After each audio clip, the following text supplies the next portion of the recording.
Isang mapagpalang araw po sa ating lahat. Magandang araw at magandang gabi po diyan sa mga solid supporters ng EDC. Mega love shoutout po dyan sa mga OFW at kumusta po kayo? So yun, ngayon nga po ay may bago naman tayong pag-uusapan at tatalakayin patungkol nga po dito sa EDC at new update. Beyonce may boyfriend pala at sino ito? Edo nalungkot sa nalaman, biglang sinugod si Beyonce sa kanilang bahay at nanay ni Beyonce nagulat sa ginawa ni Edo.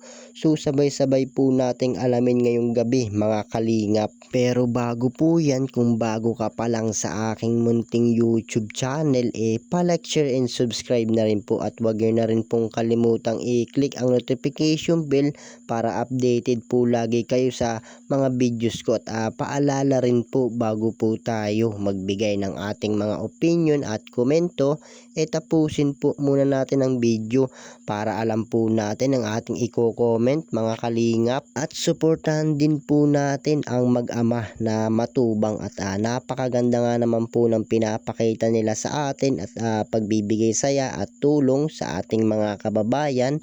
Suportahan po natin at i-marathon mga kalingap nang sa ganun marami pa po sila matulungan at lalong lalo na nga po dyan yung mga kapos sa pangangailangan malingap nila at ganun din po ang kanilang may bahay na si Ate Edna Vlogs at Jackie Tapia.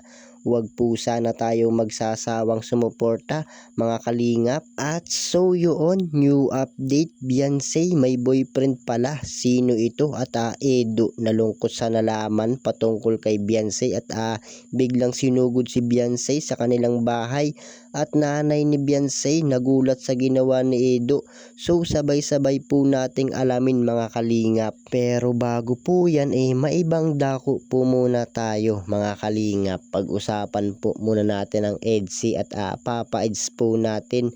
May pahayag kay Beyonce at magdodoble bantay nga po kay Beyonce at dahil nga rin po sa mga nangyayari ngayon sa EDC. So dahil nga po sa nangyayari ngayon natatakot nga po etong si Papa Eds sa nangyayari ngayon at baka nga po mapahamak eto. So gaya nga po ng sabi niya, mahirap na nga po magtiwala sa panahon ngayon at lalo na nga po at babae etong si Beyonce natin mga kalingap. At lalo na nga po ngayon at nagkakasakit na etong si Beyonce dahil nga sa nai-stress na at dahilan nga po ng mga pangbaba sa kanya. So kailangan nga po ni Papa is na magdoble bantay nga po sa kanyang wife. So talagang grabe ang pagmamahal ni Papa is dito nga po kay Beyonce at talagang pinakaiingatan niya talaga itong si Beyonce at ayaw niya na may masamang mangyari. So talagang napaka-supportive na boyfriend nga po itong si Papa is natin mga kalingap. So kayo po mga kalingap, yung mga solid supporters ng EDC dyan, ano po yung masasabi nyo sa ginagawa ni Papa is na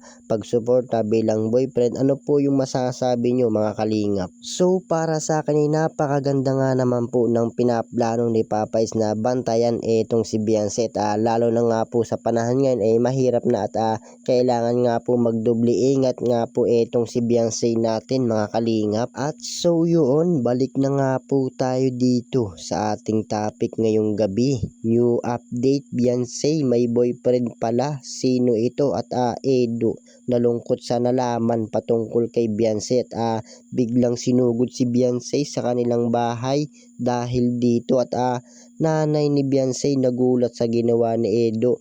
So sabay-sabay nga po nating alamin mga kalingap. So usap-usapan nga po ngayon sa Facebook group at may nagpost nga po na may boyfriend nga po etong si Beyonce natin mga kalingap. So grabe po talaga ang nangyayari ngayon sa EDC. So talagang gusto nga po nilang siraan etong EDC at talagang grabe ang paninira nila at may nagpost nga po na may kasamang boyfriend nga po etong si Beyonce at syempre mga kalingap bakit nga naman po tayo maniniwala sa mga ganyang bagay at alam naman po natin na ginagamitan lang naman po yun ng AI. So talagang ang punto nga lang po nila manira or siraan etong EDSI mga kalingap. So alam naman natin na hindi talaga nawawala ang mga bashers sa kalingap at talagang pinipilit nilang siraan etong kalingap at lalo na nga po etong EDSI.